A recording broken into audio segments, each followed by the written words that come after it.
En esta segunda charla vamos a disfrutar de la licenciada Adriana Markovich. Adriana es directora de la consultora Sich Markovich y Asociados, licenciada en Ciencias de la Educación, neuropsicoeducadora y neuropsicoentrenadora de Asociación Educar, analista sistémica, tiene un posgrado en Psicología Positiva, más de 20 años como consultora trabajando en empresas líderes de Latinoamérica, USA, Canadá. En fin, tiene como cada uno de los oradores, un gran currículum, pero preferimos hacer una biodata, así una cosa más cortita. Y forma parte del staff de oradores también de Asociación Educar. Buenos días a todos. ¿Se oye bien? Bueno, antes que nada quería empezar agradeciéndoles a Carlos y a Marita y a todo su equipo por haber hecho este encuentro posible y por trabajar tantos por la difusión de las neurociencias para, como decía Carlos, hacernos mejores personas. El tema que voy a transitar y compartir con ustedes es un tema transversal a todo el encuentro. ¿Por qué? Porque lo que vamos a estar interrogándonos, lo que vamos a estar buceando, tiene que ver con qué es lo que nos pasa cuando estamos aprendiendo, qué factores nos ayudan, qué factores nos perturban a la hora de aprender, que obviamente es un tema tan central del ámbito educativo y tan central para todo espacio donde los seres humanos convivimos o donde tenemos que transformar la realidad. Sin pretender agotar este tema, hay como algunos mojones, algunas estaciones que me propuse recorrer con ustedes que me parece que pueden ser interesantes para encontrar algunas respuestas y ojalá para llevarnos motivación para seguir profundizando en otras. Yo quiero partir con ustedes de dos definiciones. Hay dos definiciones que me parecieron importantes tomar de arranque, a pesar de que seguramente acá en el auditorio, si hiciéramos una pregunta de cómo definen aprendizaje, recorreríamos por múltiples definiciones, pero tomé dos que me parecen lo suficientemente genéricas como un buen punto para partir de ahí. Uno, aprender es la función mediante la cual las personas modifican su conducta de forma más o menos estable. Esta es una definición que viene del campo de la pedagogía, como muchos de ustedes deben reconocer, y pone este énfasis de que aprender tiene que ver con el cambio de conducta y tiene que ver con el cambio de conducta no azaroso. No es que algo hoy de casualidad me salió, sino que hay algo del aprendizaje que crea un dinamismo más o menos estable, ¿no? Ni tan inestable para que sea simplemente un tema de azar, ni tan estable para que no permita el cambio de conducta. Y la otra definición que elegí para arrancar es de Humberto Maturana, como dicen ahí, la foto lo beneficia, es unos cuantos años más joven para, acá hay compañeros de Chile, ¿no? Ustedes sabrán que está más grandecito que esa foto, pero bueno, le hice un favor. Bien, y la definición esta de Maturana, donde aprender es la expansión de la capacidad de acción efectiva frente a los desafíos del entorno. También esta definición le quise ponerla de arranque porque pondera esta relación en el aprender de los seres humanos con el entorno y donde cuando yo puedo hacer algo en el contexto en donde estoy de manera diferente, estaríamos hablando de aprendizaje. Entonces, vamos a avanzar donde hay algo que me parece importante arrancar.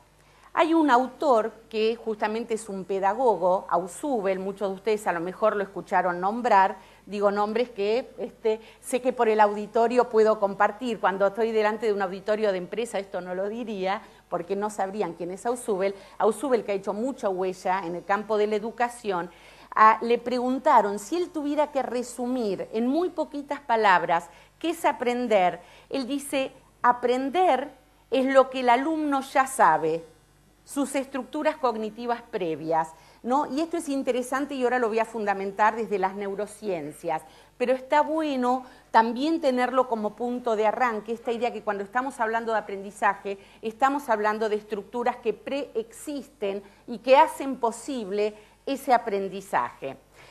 Y acá, como ustedes ven en la transparencia, empezamos a desglosar el tema en dos tipos de aprendizaje, y que me va a venir muy bien esta explicación que hizo Carlos.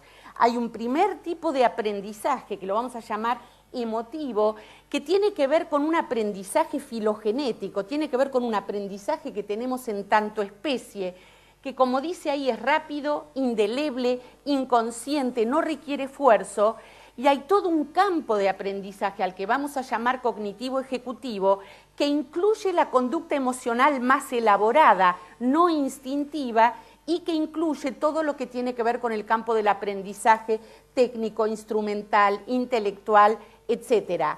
Y estos dos, a diferencia del anterior, justamente son lentos, son fáciles de olvidar, son conscientes y requieren de un esfuerzo sostenido.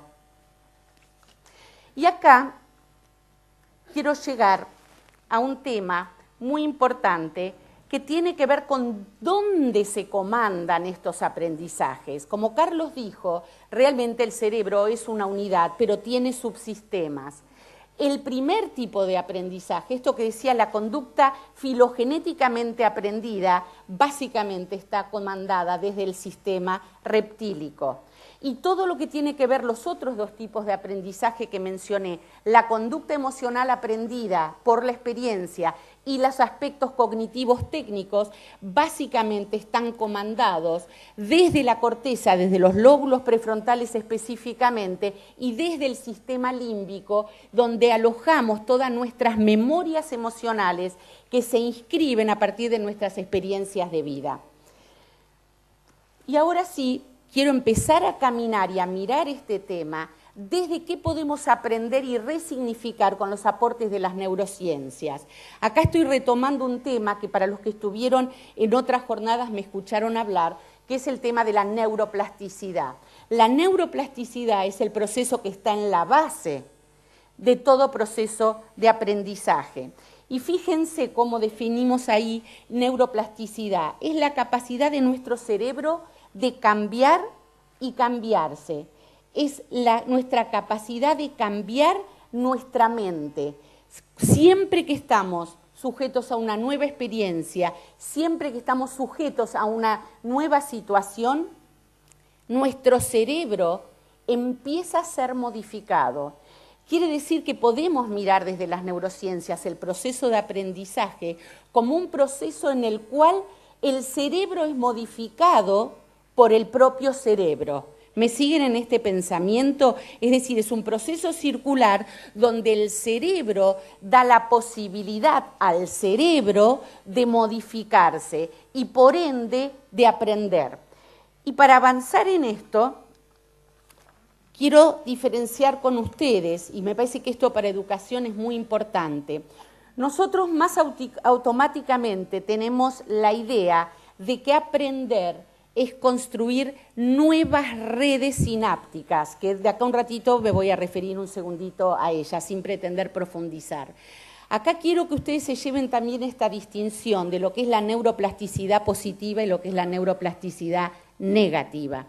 La neuroplasticidad positiva es lo que sucede en los procesos de aprendizaje cuando nuevas neuronas empiezan a conectarse entre sí o cuando nuevos conjuntos de neuronas amplían la red y se conectan con otras redes neuronales. Si nosotros tuviéramos la oportunidad de mirar lo que pasa con nuestros educandos en procesos de aprendizaje, veríamos un enorme circular de procesos electromagnéticos y químicos donde neuronas y células gliares se van conectando entre sí y creando nuevas redes o ampliando las existentes. ¿Qué es la neuroplasticidad negativa? También es un proceso clave en los procesos de aprendizaje. La neuroplasticidad negativa es los cambios en las redes neuronales por debilitación o extinción de esas redes neuronales, es decir, por desuso. ¿Se entiende esto? Es decir, que un camino para el aprender es favorecer que se deje de hacer. Si hay una conducta emotiva, emocional, disfuncional, el dejar de hacerla, el crear mecanismos donde ese sujeto o ese grupo deja de hacer ese comportamiento, también ahí estaremos hablando de aprendizaje, en términos neurocientíficos, de neuroplasticidad negativa.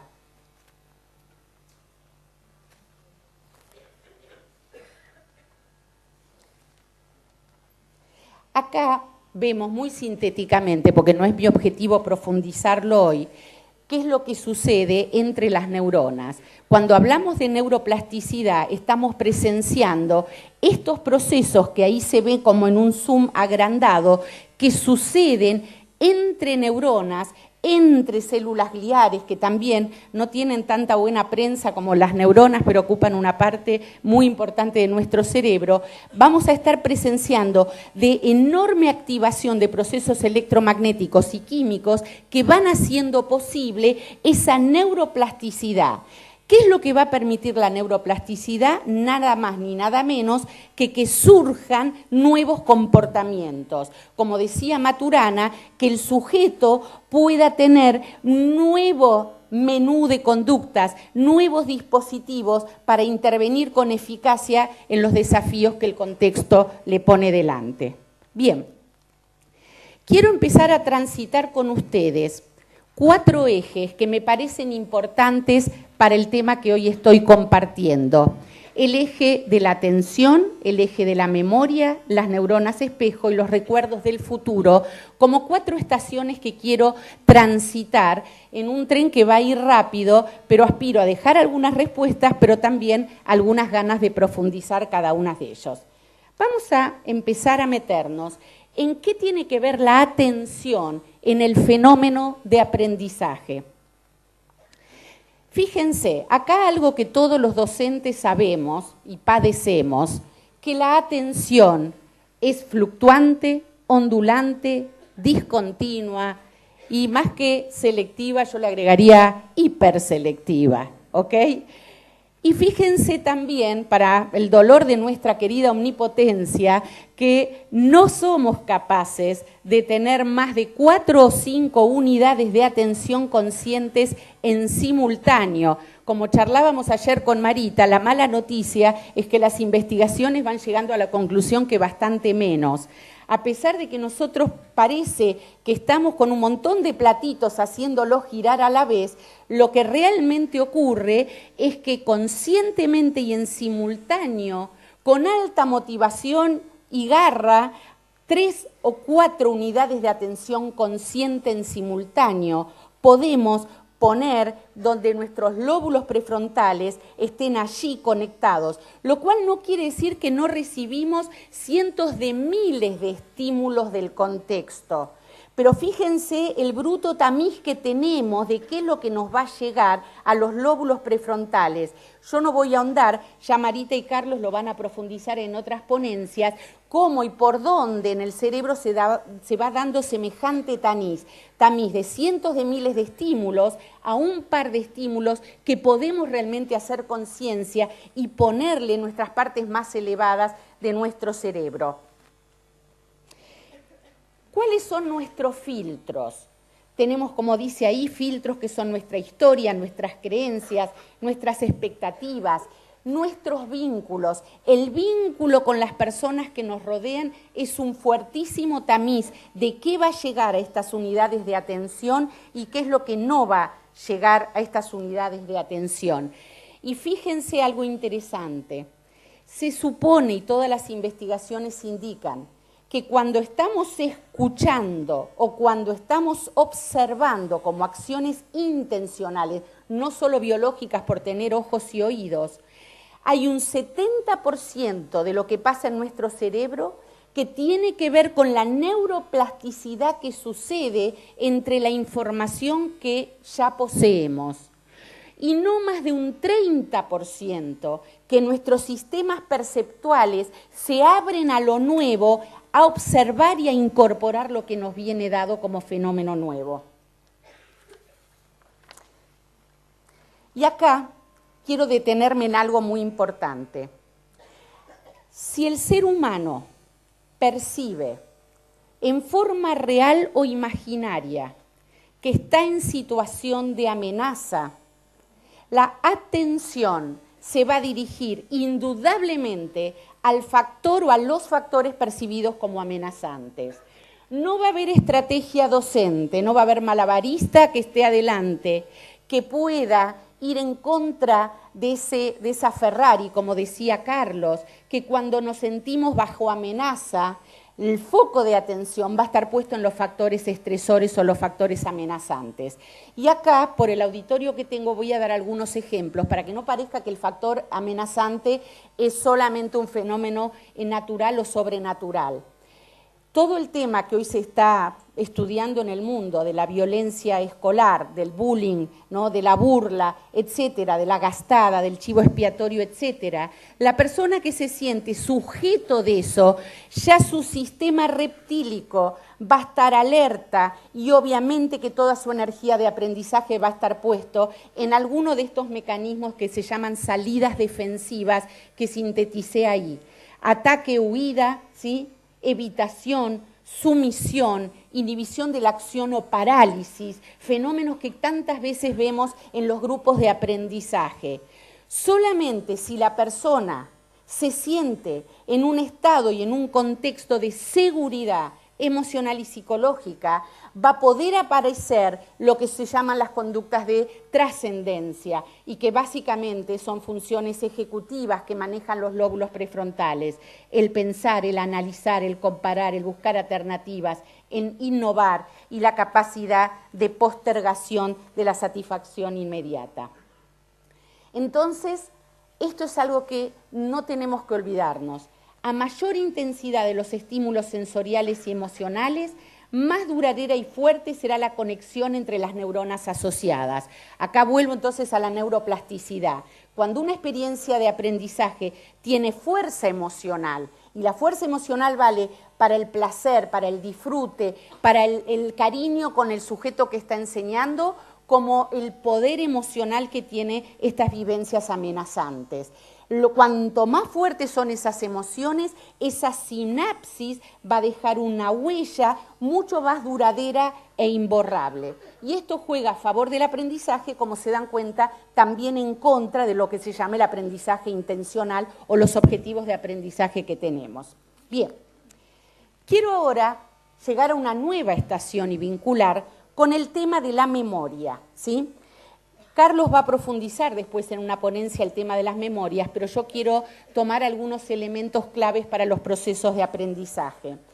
En neurociencia, la memoria no es solamente la retención de la información, sino que incluye el circuito desde la adquisición, la consolidación de las redes neuronales y la persistencia de la información. O sea, en neurociencia cuando hablamos de memoria no es solamente dónde tengo algo para salir a buscarlo, sino también este proceso que hace posible que yo incorpore, que yo consolide estas redes neuronales y que yo pueda, por su persistencia, acudir a ellas cuando lo necesito en mi vida. Las emociones son fijadores de memoria. Esto es como algo que me gustaría que también en la selección de la memoria que hagan que esto se lo lleven. Si hay una goma de pegar en la memoria es lo emocional. Y fíjense, acá lo fundamento también desde los neurotransmisores básicos que se activan en situaciones emocionales y me pareció interesante compartir con ustedes estas dos, ahora van a ver por qué. Cuando estamos en un estado emocional de deseo, de interés, de curiosidad, de motivación, de disfrute, etcétera, se activa un neurotransmisor que va a circular por nuestras redes sinápticas que se llama la dopamina. Cuando estamos en una situación de tensión, excitación, obstáculos, desafíos o estrés circunstancial, que ya me voy a mencionar, se activa todo un proceso químico donde se produce un neurotransmisor llamado adrenalina. Ambos son fijadores de memoria. Y acá quiero hacer una mención para diferenciar lo que es el estrés circunstancial de lo que es el estrés crónico. Cuando la adrenalina, que no tiene buena prensa, ¿no? Uno dice, bueno, estoy con adrenalina, lo usamos hasta como en la jerga popular. La adrenalina es un factor favorecedor del aprendizaje. La tensión frente a una prueba es un fijador de aprendizaje. La tensión de estar expuesto frente a un grupo o en un sistema donde tengo que participar, exponerme, es un fijador de aprendizaje. ¿Dónde cambia de signo?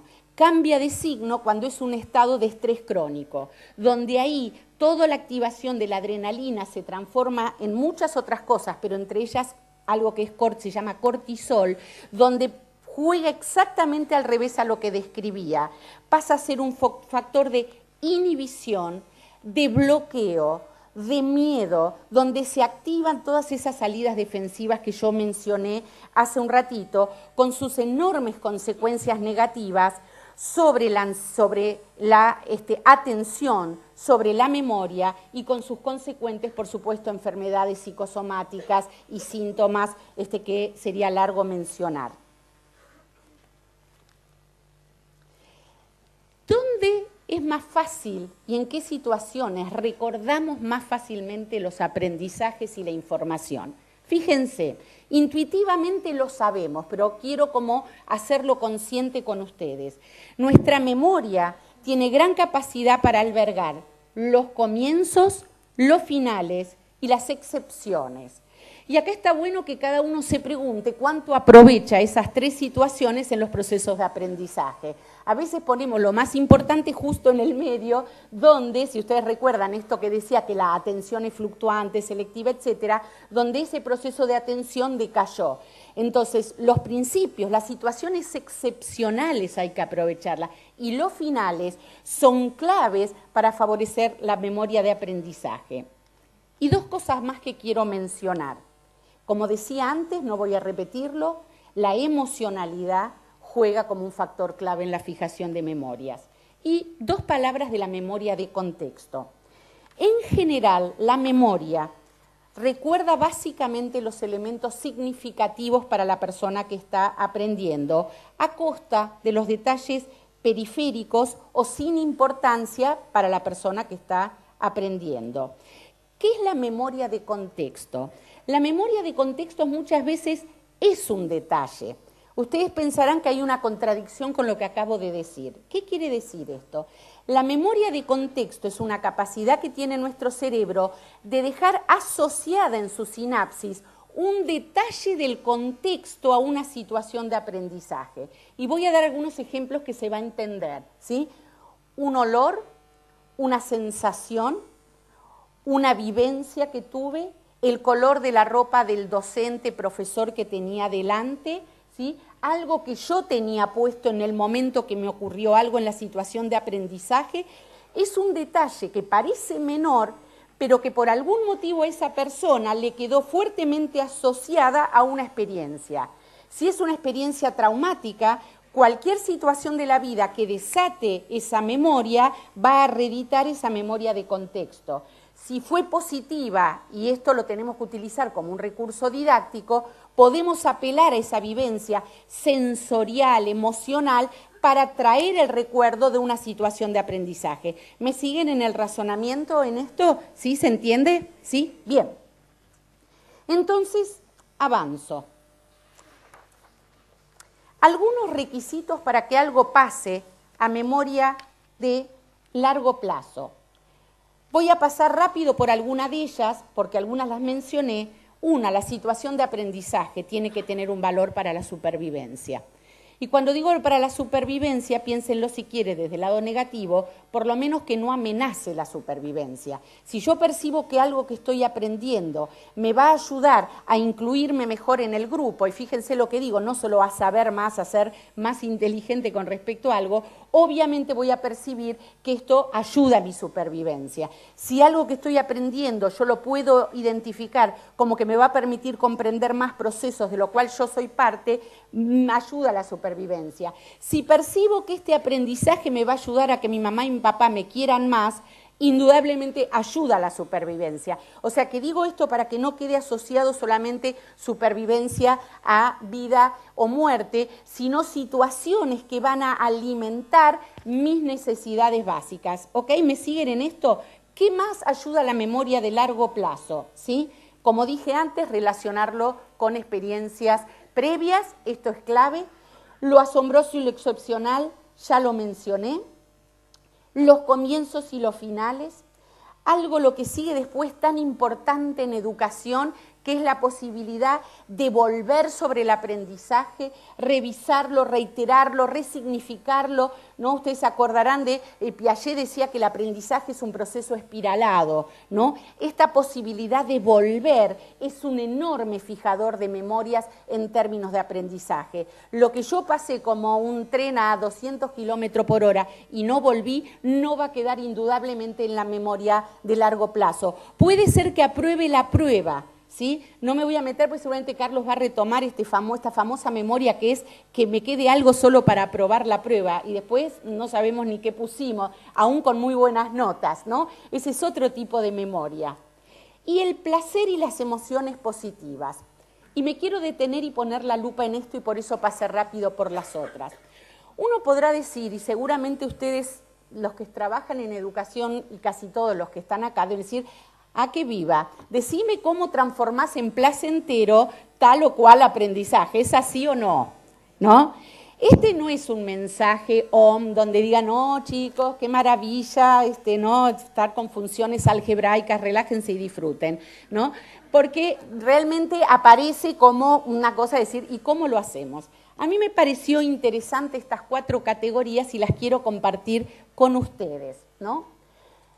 ¿Cuál es nuestro arte como educadores?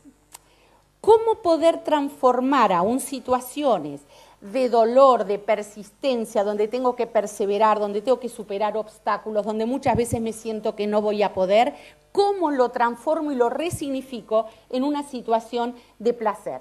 Y acá están estas 4 categorías. Fíjense, voy a mencionar muy brevemente cada una porque creo que les pueden llegar a ser puertitas interesantes para pensar. ¿Qué son los fisioplaceres? Es dejar asociada la experiencia de aprendizaje a placeres sensoriales, a placeres que tienen que ver con nuestros sentidos, a un contexto placentero y de disfrute.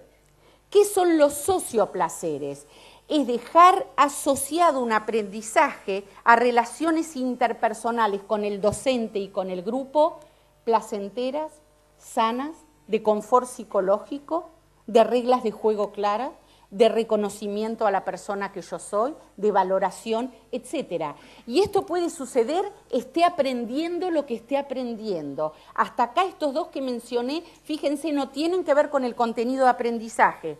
¿Qué son los psicoplaceres? Los psicoplaceres es el asociar la experiencia de aprendizaje a procesos de autorrealización, de autosuperación, de donde yo siento que estoy cumpliendo objetivos personales. Y los idioplaceres tienen que ver con dejar asociada la experiencia de aprendizaje al placer que da lo estético, lo espiritual, lo interesante intelectualmente, la creatividad, la búsqueda de sentido, etc. Una pasada por algo importante en los minutos que nos quedan. Neuronas espejo. Las neuronas espejo, ¿sí? Como puse ahí, y ahí está el nombre para los que queden interesados en indagarlo, ¿sí? Giacomo Rizzolatti en un laboratorio con todo un equipo de gente, sería largo describir porque la verdad que los descubrieron por casualidad, como dicen ellos, descubren que los seres humanos tenemos áreas del cerebro con redes sinápticas que son las que llaman neuronas espejo. Las neuronas espejo me pareció interesante traerlo para el tema que estoy ampliando, que es vincularlo con el tema de aprendizaje. Fíjense qué interesante. Son neuronas que se nos ponen en juego, o redes neuronales más precisamente, que se nos ponen en juego cuando nosotros observamos a otro haciendo algo y se nos activan cual si lo estuviéramos haciendo. ¿Se entiende esto? Si yo estoy viendo que hay alguien en el frente que está haciendo un experimento, adentro mío, en un proceso muy particular, se activan las neuronas cual si lo estuviera haciendo. De hecho, cuando vemos un partido de algún deporte, adentro nuestro se activan, lo cual no quiere decir que después juguemos bárbaro, pero sí que se activan esas redes neuronales. Fíjense, acá me pareció interesante dejar esta inquietud. ¿Por qué? Porque las neuronas espejo están en la base de los procesos de imitación y la adquisición de modelos.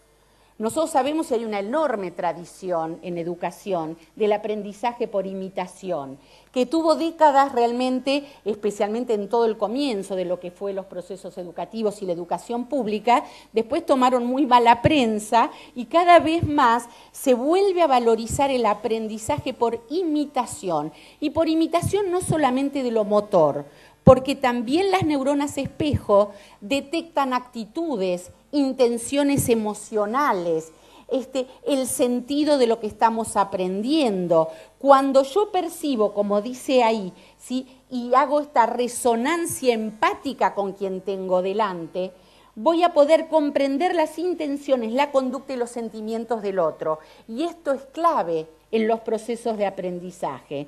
Yo puse ahí una pregunta maldita, que algo interesante sería quién contagia a quién, porque los docentes, los educadores también tenemos las neuronas espejo y muchas veces nos terminamos pareciendo nosotros más a los que tenemos delante que viceversa. ¿Ok? Esto es un tema que nosotros lo trabajamos mucho en empresas con quienes ejercen roles de liderazgo. ¿Quién contagia a quién? Eso es un ejercicio de liderazgo, gente, porque indudablemente la educación es el ejercicio de un liderazgo. Con lo cual es interesante trabajar cuánto nosotros somos capaces de irradiar y de comunicar nuestras intenciones, nuestras actitudes, ¿sí?, nuestras acciones en pos del aprendizaje para que lo que suceda en esa relación empática con el alumno sea que provoquemos en él la activación de las neuronas espejo para ir también encontrando ahí otro camino de aprendizaje. Esto es algo que me gustaría que nos quedemos como pensando y ojalá profundizando. Y acá quise, de despedida ya, compartir con ustedes un concepto que a mí me resulta sumamente atractivo, y que tiene que ver con lo que se llama recuerdo del futuro. ¿Qué es el recuerdo del futuro? Ahí me puse un signo de pregunta, porque ustedes podrían decir, lo que Adriana dice es paradojal, es como una contradicción. ¿Cómo voy a recordar algo que todavía no sucedió? ¿Correcto? El nombre tiene de alguna manera una contradicción lógica, pero no una contradicción desde las neurociencias, ¿sí? Esto es lo que también se llama memoria prospectiva. ¿Qué es los recuerdos del futuro o las neuronas o la memoria prospectiva? Es la capacidad de fijar objetivos, hacer planes y conservarlos en la memoria para accionar hacia ellos.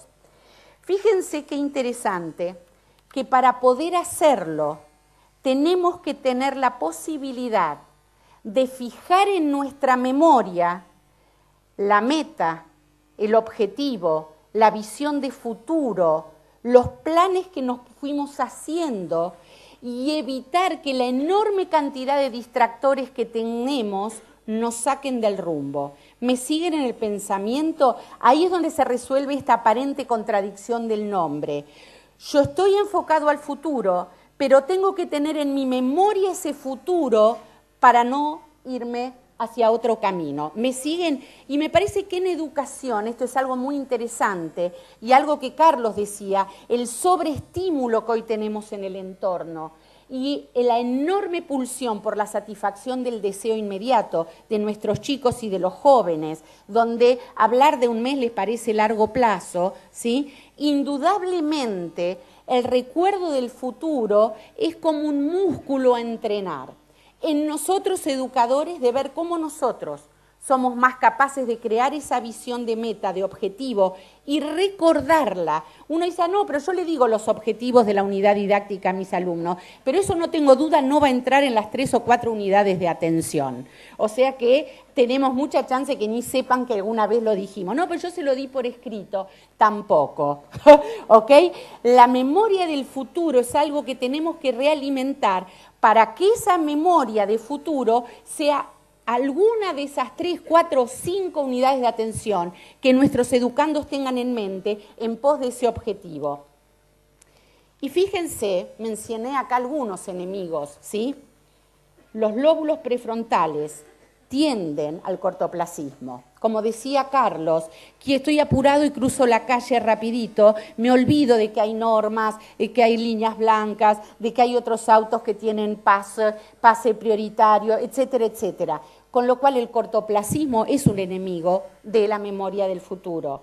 Los sobreestímulos, los distractores, el famoso tema de los Walkman, de los MP3, de los celulares, de todo este mundo informático y de imágenes que tienen los alumnos, indudablemente que van a funcionar como factores distractores. Y ni hablar, vuelvo a lo que dije hace un ratito, si además hay factores vividos como amenazantes. ¿Sí? En el momento, acuérdense que yo estoy viviendo bajo amenaza, o porque un docente lo vivo como intimidatorio, o porque me están gastando mis compañeros, o porque tengo miedo de volver a casa y decir que no aprobé una prueba, etcétera, etcétera, eso indudablemente va a atentar con la memoria del futuro. La falta de nitidez o de visualización de futuro. Esto es lo que yo recién les decía, nosotros tenemos que volver y volver a recordar cuál es el punto de llegada hacia el dónde estamos, en la materia que estamos dando, en la experiencia que estamos haciendo, en la excursión que estamos haciendo, en cualquier campo del saber donde cada uno de ustedes se mueve. Y por supuesto, la falta de valoración y motivación hacia ese proyecto es un enorme enemigo hacia la memoria de futuro. Y ahora me estoy encaminando ya hacia el cierre, y como yo quiero ser también coherente y saber que lo que más se van a acordar es el principio y el final, quise hacer acá como una especie de síntesis de algunos puntos que me parece importantes para que ustedes se lleven como más en claro y oscuro. Al cerebro le encanta explorar el mundo y encontrar algún sentido. Recuerdo del futuro, cuando yo le encuentro un sentido, aparece una energía de aprendizaje y aparece una posibilidad de neuroplasticidad que sin esto no es posible. Al cerebro le gusta establecer conexiones y encontrar pautas. Acuérdense lo que dije de Ausubel, lo que no puedo relacionar con sinapsis o experiencias previas o estructuras cognitivas previas, no hay chances de ser aprendido. Con lo cual, en esta estructura educativa de tan alta atomización, un gran desafío que tenemos por delante es que más allá de que el saber lo dividamos para aprender, haya posibilidades de integración y de conexión con sinapsis preexistentes. Al cerebro le encanta imitar y a veces lo hace sin darse cuenta. Acuérdense de lo de las neuronas espejo. Esto juega a favor, pero atenti porque también imitamos cosas que atentan contra nuestra persona y nuestras posibilidades de aprendizaje. Y esto para los que trabajan en adolescencia, saben que los adolescentes, por un fuertísimo instinto y necesidad gregaria de pertenencia, etcétera, muchas veces imitan cosas que son absolutamente nocivos para su persona, grupos y demás. El cerebro no actúa correctamente bajo un estrés excesivo, esto lo mencioné. Y acá hay dos mojones en el camino, ya casi despidiéndome, que quiero compartir con ustedes. El cerebro va a recordar por siempre a un docente que haya creado un lazo emocional positivo mientras entrega un contenido de calidad. Esto sintetiza mucho de lo que dije. El vínculo con quien yo tengo depositada la mirada y puesto en un rol de enseñanza, y esto vale también, por supuesto, para las figuras maternas y paternas, no solo para los roles docentes, el vínculo, el lazo emocional con el sujeto que me está entregando, facilitando una experiencia de aprendizaje, va a marcar mi posibilidad de prestar atención y va a marcar indudablemente si va a ser una memoria efímera el vínculo con esa persona, va a ser una memoria simplemente para poder trabajar en esa circunstancia o el tiempo que yo tenga que compartir con ese sujeto, o va a ser algo que me va a hacer huella en la memoria de mediano y largo plazo.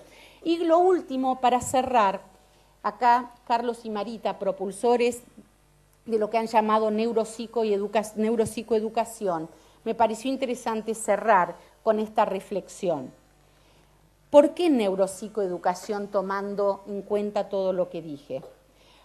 Porque si yo puedo reflexionar y hacer consciente que a nuestro cerebro el aprender le va a significar esfuerzo, le va a significar momentos de confusión, le va a significar momentos donde la sensación va a estar en no sé si voy a poder. Aún me va a significar momentos donde me voy a sentir bajo estrés o bajo amenaza. Si yo puedo transformarlo eso en un conocimiento de cómo funciono yo, cómo funciona mi cerebro, cómo funciona mi organismo en situación de aprendizaje, tengo más chance que lo que surja aún de ese desagrado sea la posibilidad de aprendizaje. Si yo tengo chances de comprender mi propia conducta y la de las personas que me rodean, tanto la del docente como del grupo donde estoy, y yo esto lo puedo transformar en una conversación, en un aprendizaje grupal, tenemos más chance que la enorme violencia que se está viviendo en los grupos escolares y universitarios también, lo pueda transformar en una comprensión, en esta sintonía empática de la cual yo hablaba anteriormente, y transformarlo en una posibilidad de cambio y de aprendizaje. Y por supuesto, apostamos a que ese proceso nos transforme en mejores personas y en que seamos capaces de crear contextos y sociedades más felices. Muchísimas gracias.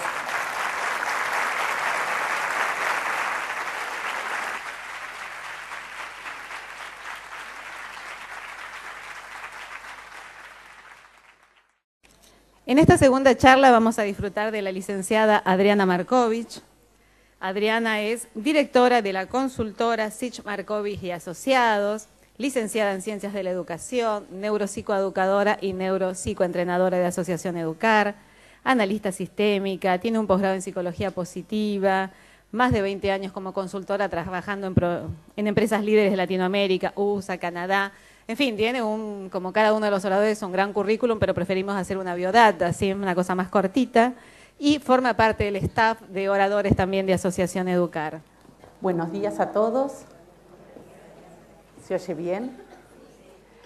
Bueno, antes que nada quería empezar agradeciéndoles a Carlos y a Marita y a todo su equipo por haber hecho este encuentro posible y por trabajar tanto por la difusión de las neurociencias para, como decía Carlos, hacernos mejores personas.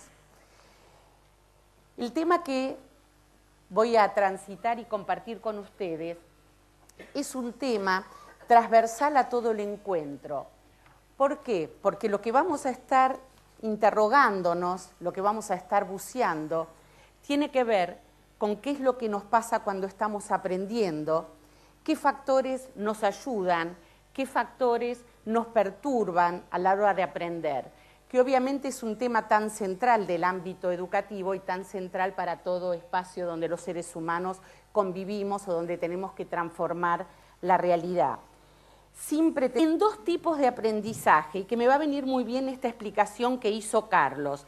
Hay un primer tipo de aprendizaje, que lo vamos a llamar emotivo, que tiene que ver con un aprendizaje filogenético, tiene que ver con un aprendizaje que tenemos en tanto especie, que como dice ahí es rápido, indeleble, inconsciente, no requiere esfuerzo, y hay todo un campo de aprendizaje al que vamos a llamar cognitivo ejecutivo, que incluye la conducta emocional más elaborada, no instintiva, y que incluye todo lo que tiene que ver con el campo del aprendizaje técnico, instrumental, intelectual, etc. Y estos dos, a diferencia del anterior, justamente son lentos, son fáciles de olvidar, son conscientes y requieren de un esfuerzo sostenido. Y acá quiero llegar a un tema muy importante que tiene que ver con dónde se comandan estos aprendizajes. Como Carlos dijo, realmente el cerebro es una unidad, pero tiene subsistemas. El primer tipo de aprendizaje, esto que decía la conducta filogenéticamente aprendida, básicamente está comandada desde el sistema reptílico. Y todo lo que tiene que ver los otros dos tipos de aprendizaje que mencioné, la conducta emocional aprendida por la experiencia y los aspectos cognitivos técnicos, básicamente están comandados desde la corteza, desde los lóbulos prefrontales específicamente, y desde el sistema límbico, donde alojamos todas nuestras memorias emocionales que se inscriben a partir de nuestras experiencias de vida. Y ahora sí, quiero empezar a caminar y a mirar este tema desde qué podemos aprender y resignificar con los aportes de las neurociencias. Acá estoy retomando un tema que para los que estuvieron en otras jornadas me escucharon hablar, que es el tema de la neuroplasticidad. La neuroplasticidad es el proceso que está en la base de todo proceso de aprendizaje. Y fíjense cómo definimos ahí neuroplasticidad. Es la capacidad de nuestro cerebro de cambiar y cambiarse. Es nuestra capacidad de cambiar nuestra mente. Siempre que estamos sujetos a una nueva experiencia, siempre que estamos sujetos a una nueva situación, nuestro cerebro empieza a ser modificado. Quiere decir que podemos mirar desde las neurociencias el proceso de aprendizaje como un proceso en el cual el cerebro es modificado por el propio cerebro. ¿Me siguen en este pensamiento? Es decir, es un proceso circular donde el cerebro da la posibilidad al cerebro de modificarse y por ende de aprender.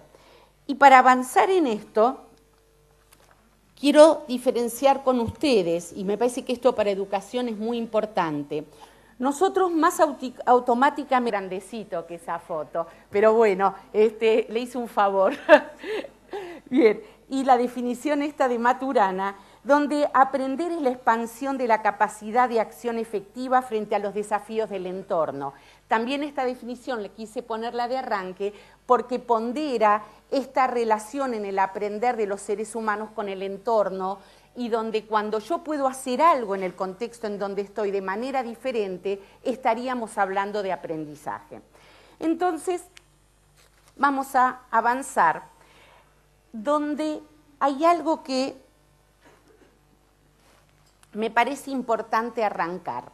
Hay un autor que justamente es un pedagogo, Ausubel, muchos de ustedes a lo mejor lo escucharon nombrar, digo nombres que sé que por el auditorio puedo compartir. Cuando estoy delante de un auditorio de empresa, esto no lo diría, porque no sabrían quién es Ausubel. Ausubel, que ha hecho mucha huella en el campo de la educación, le preguntaron si él tuviera que resumir en muy poquitas palabras qué es aprender. Él dice, aprender es lo que el alumno ya sabe, sus estructuras cognitivas previas, ¿no? Y esto es interesante y ahora lo voy a fundamentar desde las neurociencias, pero está bueno también tenerlo como punto de arranque, esta idea que cuando estamos hablando de aprendizaje, estamos hablando de estructuras que preexisten y que hacen posible ese aprendizaje.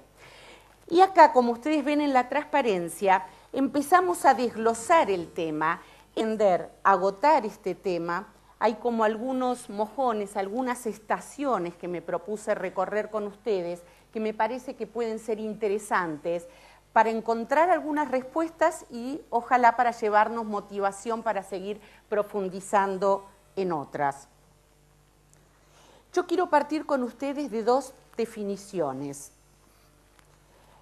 Hay dos definiciones que me parecieron importantes tomar de arranque, a pesar de que seguramente acá en el auditorio, si hiciéramos una pregunta de cómo definen aprendizaje, recorreríamos por múltiples definiciones, pero tomé dos que me parecen lo suficientemente genéricas como un buen punto para partir de ahí.